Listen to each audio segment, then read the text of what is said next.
Good morning, students. I'm Dr. Indira, dealing the course probiotics and functional foods. So, in module 1, unit 1, we'll see the next topic, that is topic 3, that is the characteristics of probiotics for selection. So, what are the characteristics we need to consider while selecting a particular probiotic organism? Here, if you see, these are the various characteristics. First one is it should be non-pathogenic and non-toxic. So it should not carry any pathogenic virulent genes. It should not cause any infection and it should not be toxic. So this is the first and foremost important characteristic feature for selecting the probiotic organism, that is the non-pathogenic and non-toxic. Generally, the lactic acid bacteria, these are the beneficial bacteria, have good record in the safety. So the strains of microorganisms generally identified as grass, that is generally recognized as a safe. So, for example, Lactobacillus species, Bifidobacterium species, and Streptococcus, Enterococcus species, and these species should be following the qualified presumption of the safety. So, this qualified presumption of safety is considered under the EFSA regulation, that is the European Food Safety Authority. So, we need to consider the qualified presumptions of the safety of each and every organism which is identified as a probiotic. So here, see, go through these properties. First one is the non-pathogenic, and the second one is the short generation time, and resistance to digestive enzymes, effective adhesion to gut lining is there, acid and bile tolerance, sensitive to antibiotic, anti-genotoxic property, and lactic acid producer. So non-pathogenic means it should not cause any infection. Short generation time means it multiplies with short span of time and it has to show its beneficial effect in the host.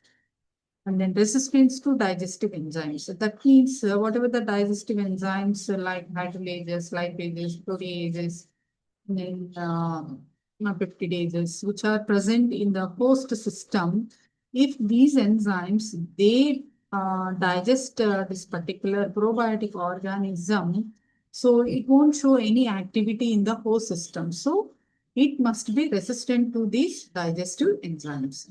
And another feature is it has to attach to the epithelial lining of the gut system. That is the another feature. And then acid and bile tolerances. So acids are produced generally in the stomach and bile is produced in the intestine. So the whatever the probiotic organism is there, it has to tolerate the acid levels in the stomach and it has to tolerate the bile salts in the intestine when it is passed through the stomach as well as the intestine. And next, sensitive to antibiotic. Sensitive to antibiotic means so it should not carry any resistance genes. If it carries the resistance genes, it shows the resistance to antibiotics. So here, this feature is not required for probiotic. Always it is a sensitive to the probiotic, that sensitive to the antibiotic. That means antibiotic inhibits this particular probiotic organism.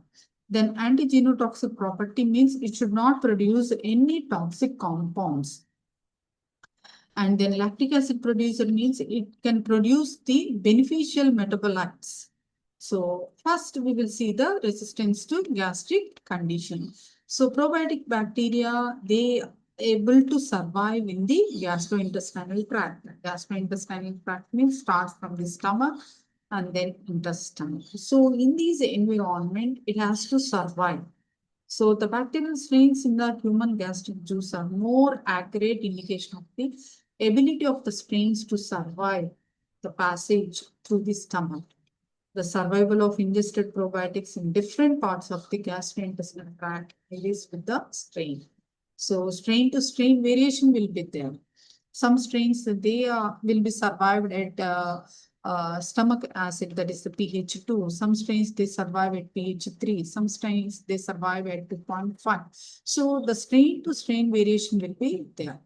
Some strains are rapidly killed in the stomach, while others, such as strains of bifidobacteria and lactobacillus acidophilus, they can pass through the whole gut at very high concentrations of the acid levels also. So whatever the probiotic organism is there, it has to tolerate the acid levels. If it is not tolerated by acid levels, we can't use that organism as a probiotic. Lactobacilli are more acid tolerant in the food carrier. On the other plant food matrix determines their pH tolerance. Next one is the pH of the gastric environment. Generally, it is varies from 1.2 to 2.5. So, how to identify whether the strain is acid tolerant or not? So, for that, you have to perform the in vitro and in vivo animal models, whether the strain is able to tolerate the acidic levels inside the stomach. How we will evaluate this one means, so you can grow that organism under various pH values, starts from pH 1 to pH 7, and you can expose these organisms to this various concentrations of the pH, and you can study the viability of that particular organism. For example, say 1 hour to 2 hours. So whether it is viable or not. So based on the viability at particular pH, particularly more acidic nature, you can identify that organism as a acid tolerant. So survival of lactobacilli in the acidic environment has also been enhanced in the presence of the metabolized sugar that allow the cell membrane proton pumps to operate and prevents the lowering of the intracellular pH. This is the another advantage of survival of the lactobacillus in the acidic environment. The bifidobacteria, however, proved less acid resistant than the lactobacillus, particularly when exposed to the human gastric juices. So here if you see the stomach pH 1 to 2, most restrictive filter governing the protection from exotic microorganisms, activation of digestive enzymes is there in this particular environment, and proteolysis is taken place. So to avoid all these things, the strain must be resistant to acidic levels. Whereas in the duodenum and then intestine, so the pH varies from 6.1 to 7.5. Duodenum is having 6.1, small intestine is 7.1, and distal small intestine is pH 7.5. So the supersaturation and precipitation of weakly basic drugs takes place in this particular pH environment. If you see the large intestine, where the pH is 6, and the rectum pH is 7. So this suppresses the growth of the pathogenic microorganisms. So the selective pressure on microbial growth and metabolism is present in this particular environment. So your strain, whatever the probiotic strain is there, it has to tolerate the acidic levels. It has to tolerate the bile salt levels also. That is the pH environment pH 7 to 8. So here also it has to tolerate the bile salts concentration. So when you are administering a particular probiotic capsule, starts from your mouth and to your large intestine. So these are the various environments. All these environments, the strain has to tolerate the acidic as well as the basic bile salt levels inside the host system. And resistance to the bile acid. So probiotic organisms must be resistant to bile acids, and bile acids are synthesized in the liver from cholesterol and secreted from the gallbladder into the duodenum in the conjugated form. These acids undergo extensive chemical modifications that is called deconjugation, dehydroxylation, dehydrogenation, and deglucuronidation in the colon, almost solely as a result of which microbial activity ceases. So lactobacillus and bifidobacterium strains are isolated from the human ileum were tested against the bovine bile, porcine bile, and human bile. The result observed for both strains exhibited resistance to the bovine bile, while the porcine bile proved significantly more inhibitory to both of these bacterial groups.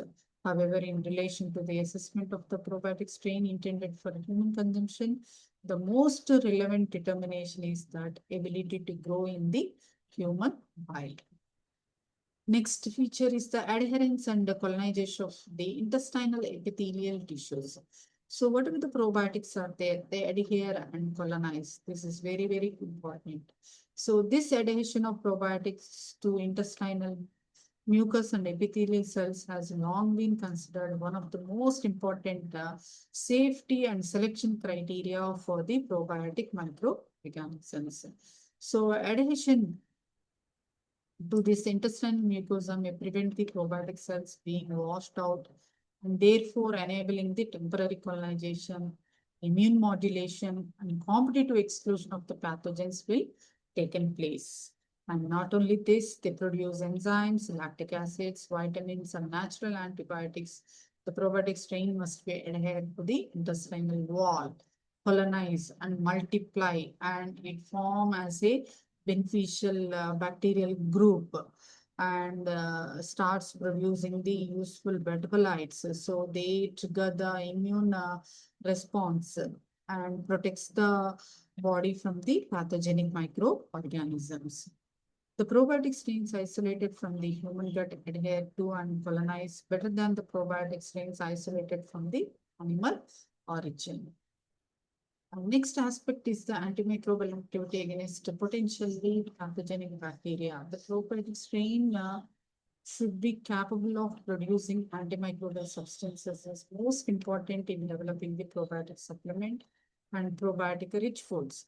Several metabolic compounds produced by lactic acid bacteria includes the organic acids, fatty acids, hydrogen peroxide, and diacetyl. They are having antimicrobial activity.